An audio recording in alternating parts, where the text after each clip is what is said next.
नमस्कार दोस्तों, आज का दिन भारत के लिए पेरिस ओलंपिक में बहुत ही शानदार रहा। हर एक गेम में हम लोगों ने बहुत अच्छा परफॉर्म किया और अगर इसी तरीके से भारतीय एथलीट, भारतीय प्लेयर्स परफॉर्म करते रहे तो 10 या 10 से ज़्यादा मेडल लाने से इस बार कोई नहीं रोक पाएगा। आज बहुत ही कमाल का दिन रहा। हर एक गेम में हम लोगों ने बहुत अच्छा किया। एक एक गेम के बारे में आइए जानते हैं। सबसे पहले आप इनको जानते होंगे क्योंकि अभी शूटिंग में हम लोगों के पास 2 मेडल आ चुके हैं, लेकिन 50 मीटर राइफल में स्वप्निल ने फाइनल में प्रवेश कर लिया है और ये भारत के लिए बहुत अच्छी खबर है। यहाँ से भी भारत को मेडल आ सकता है। उसके बाद पीवी सिंधु ने आज बहुत ही आसानी से अपने अपोनेंट को हरा दिया और ये भी आगे के लिए क्वालिफाई कर गई हैं। बहुत ही इजी तरीके से 21-5 और 21-10 यानी कि आधे घंटे के अंदर ये मैच खत्म हो गया और लग ही नहीं रहा था कि इनका जो ओपोनेंट है वो एक स्ट्रॉन्ग प्लेयर है या पीवी सिंधु के सामने वो टिक भी पाएंगी। इसीलिए पीवी सिंधु इकलौती भारतीय खिलाड़ी हैं जो लगातार 2 मेडल 2 ओलंपिक्स में लेकर के आई हैं। हालांकि मनु भाकर अब ऐसी प्लेयर बन चुकी हैं जो एक ही ओलंपिक में 2 मेडल ले चुकी हैं, लेकिन पीवी सिंधु से उम्मीदें बहुत ज़्यादा है। सिल्वर मेडल को इस बार गोल्ड मेडल में कन्वर्ट करने की पूरी उम्मीद है। उसके बाद ये है हमारे लक्ष्य सेन। क्या मैच था आज लक्ष्य सेन का। लक्ष्य सेन का अगर आज का आप मैच देख लेते तो आप इनके दीवाने हो जाते, क्योंकि लक्ष्य सेन ने जिसे हराया वो वर्ल्ड नंबर 3 बैडमिंटन प्लेयर था और लक्ष्य सेन का जो पोजीशन है वो 19वां है। लक्ष्य सेन जब मैच खेलना प्रारंभ करते हैं तो साफ पता चलता है कि उनका मुकाबला वर्ल्ड नंबर 3 से है और वो डोमिनेट भी कर रहे थे। एक समय था जब 0 और 5 की स्थिति थी, यानी कि लक्ष्य सेन 0 पर थे और इनका अपोनेंट 5 पॉइंट से आगे था। फिर ऐसा होता है कि लक्ष्य सेन धीरे धीरे रिकवर करना शुरू करते हैं और 8-2 से सीधे 8-8 की बराबरी पे आते हैं और फिर हाफ मैच से पहले दोनों इक्वल हो जाते हैं। लक्ष्य सेन का आज का मुकाबला इतना ज़बरदस्त था कि जो बड़े बड़े थिंकर हैं या बड़े बड़े बैडमिंटन प्लेयर जो हैं वो सब स्तब्ध थे, क्योंकि किसी ने उम्मीद नहीं की थी कि लक्ष्य सेन आज मैच जीत सकते हैं, क्योंकि वर्ल्ड नंबर 3 प्लेयर को हराना इतनी आसान बात नहीं थी। और इंटरेस्टिंग बात यह भी है कि अब तक इनका जो सामना है उनके अपोनेंट से वो 4 बार हुआ है और उन 4 बारों में सिर्फ एक बार ही लक्ष्य सेन जीत पाए हैं, वो भी 2020 के टाइम में। इसलिए बहुत ज़्यादा उम्मीदें थी कि लक्ष्य सेन ये गेम नहीं जीत पाएंगे, जो बैडमिंटन के विशेषज्ञ हैं उनके लिए। लेकिन हम भारतीयों को तो पूरा विश्वास था कि लक्ष्य सेन आज जीतेंगे चाहे सामने कोई भी हो, और लक्ष्य सेन ने वो कारनामा कर दिखाया।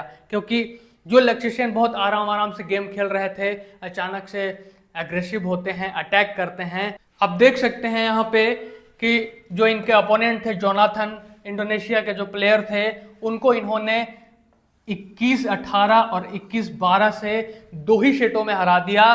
तीसरा सेट खेलने की भी आवश्यकता नहीं हुई। इस तरीके का गेम लक्ष्य सेन ने दिखाया है। इसलिए कहा जा रहा है कि बहुत ज़्यादा उम्मीदें हैं कि लक्ष्य सेन इस बार मेडल जरूर लाएंगे। अगर आप पूरा स्टोरी देखें कि किस तरीके से मैच चला तो वो बहुत ही इंटरेस्टिंग था। जब मैच स्टार्ट होता है तो इनके जो अपोनेंट हैं वो बहुत आगे रहते हैं, फिर धीरे धीरे वो उसको मेकअप करना शुरू करते हैं और जो फर्स्ट सेट का जो फर्स्ट हाफ था उसमें लगभग बराबर हो जाते हैं। 11-11 10-11 के आसपास ख़त्म होता है।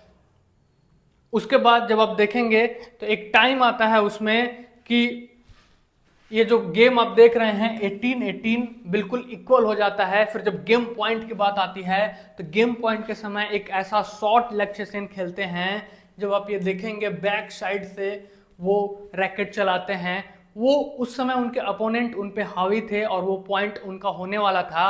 लेकिन जैसे ही ये शॉट खेलते हैं, आसपास में 2 और मैच चल रहे होते हैं, सभी दर्शक इन्हीं की तरफ देखते हैं कि भाई ऐसा कोई इंसान कैसे कर सकता है, कैसे ये शॉट खेल दिया इन्होंने। और जो वाहवाही हुई और जो भारत माता की जय वहाँ पे गुंजा, मज़ा ही आ गया मैच देख करके। अगर आप बैडमिंटन खेलते भी होंगे तो आपको पता होगा कि इसमें सिर्फ आपकी स्किल नहीं, सामने वाला किस तरीके से खेल रहा है उसके अकॉर्डिंग आपको व्यवहार करना होता है। और मैं तो लक्ष्य सेन का बिल्कुल भी फैन हो गया जिस तरीके से उन्होंने गेम खेला और फाइनली लक्ष्य सेन ये मैच जीत जाते हैं बहुत ही आसानी के साथ।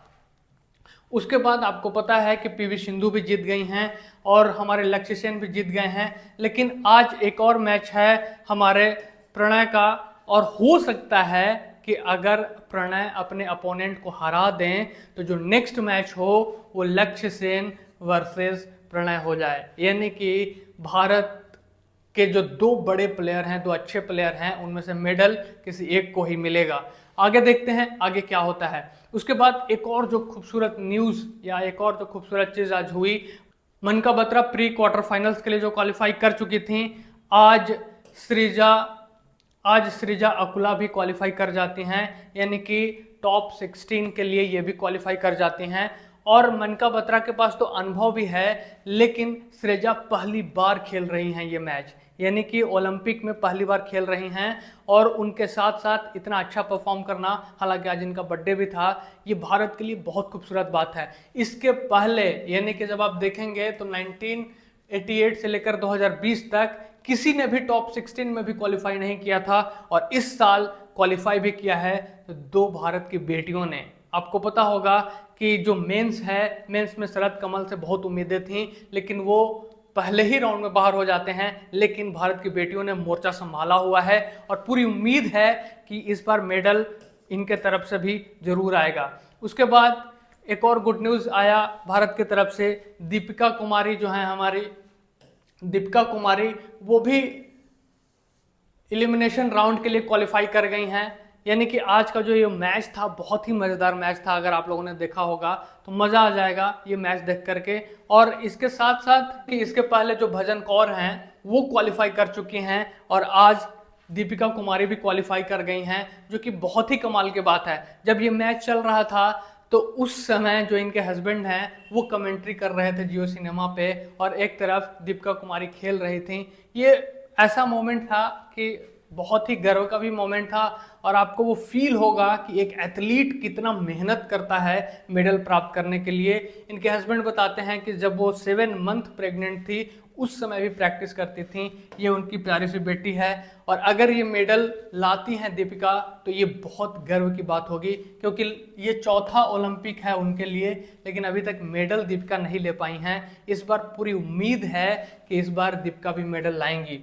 उसके साथ साथ आपको पता होगा कि जो हमारे धीरज हैं, एक ऐसा इंसिडेंस हुआ आज कि धीरज, आपको पता होगा कि बहुत अच्छा खेल रहे थे, धीरज भी क्वालिफाई कर जाते, लेकिन जब सारे सेट इक्वल हो जाते हैं तो लास्ट में दोनों को एक एक शॉट खेलना होता है, जिसमें धीरज सिर्फ 2.4 सेंटीमीटर से ये छट जाते हैं, यानी कि जो शूट ऑफ होता है उसमें छट जाते हैं। लेकिन लक कहिए, किस्मत कहिए या भगवान की कृपा कहिए, दीपिका के साथ भी आज यही हुआ। दोनों ही प्लेयर ने सभी सेटों में सेम मार्क्स लाए, लेकिन जब शूट ऑफ हुआ तो शूट ऑफ में दीपिका का जो है वो आपको 3.30 एम है और 3.34, यानी कि अपोनेंट से, यानी कि दीपिका ने 8 स्कोर किया। हालांकि यहाँ पे धीरज जो है वो 10 स्कोर करते हैं, 10 स्कोर करने के बाद भी वो बाहर हो जाते हैं, क्योंकि इनके जो अपोनेंट हैं वो जो बुल्स आई है या जो क्लोज है, जो सेंटर है उसके बिल्कुल पास होता है उनका, दोनों ने ही 10 स्कोर किया, लेकिन धीरज का थोड़ा दूर था इसलिए वो बाहर हो गए। और कोइंसिडेंस देखिए कि इस बार दीपिका के साथ भी वही हुआ, दोनों ने 8 स्कोर किया, लेकिन दीपिका का क्लोज था इसलिए वो क्वालिफाई कर गई। इसी को कहा जाता है कि किसी किसी के ऊपर ग्रेस होता है भगवान का, तो आज वो देखने को मिल गया। एक और इंटरेस्टिंग चीज होती है कि जो दीपिका के अपोनेंट थे उन्होंने ये जो टारगेट एरिया है उसके बाहर ही एरो हिट कर दिया था, तो ये भी बड़ा इंटरेस्टिंग आज देखने को मिला एक गेम में।